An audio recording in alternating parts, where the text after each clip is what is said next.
আগামীকাল কোচাগুড়ি লক্ষ্মী দেবীর পুজো। লক্ষ্মী পুজোর রাতে রংবাহারি বাজির ব্যবহার থাকবে না তা কি হয়? রীতি মেনে লক্ষ্মী পুজোর রাতে বাজি পোড়ানোর রেওয়াজও চলে আসছে বহু যুগ ধরে। সেই বাজি বাজার এখন বেশ চাঙ্গা হয়ে উঠেছে। রাজধানীর বাজারগুলিতে লক্ষ্মী দেবীর উপাচারের সঙ্গে পাল্লা দিয়ে নতুন বাজির সম্ভার রয়েছে বেশ ভালোই। ক্রেতাদের যেমন চাহিদা রয়েছে ঠিক তেমনি বাজারেও যোগানো রয়েছে ভালোভাবে। দাম রয়েছে নাগালের মধ্যে।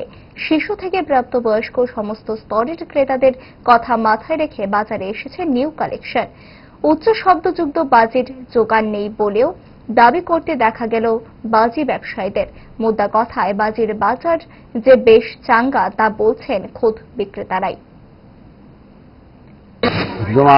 লক্ষ্মী পূজা উপলক্ষে ভালো ভালো বাজি উঠছে, নতুন কোয়ালিটির মাল আছে, সুন্দর বাজি, সাউন্ড বাজি বাদ দিয়া সব রকমের বাজি আছে।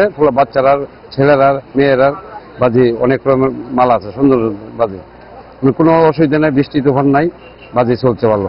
তোমার কিছু কিছু মাল আছে নতুন, ওই তো গিটার আছে নতুন, আরো কয়েকটা মাল আছে নতুন। ওই তো তোমার ওই যেমন এই মালটা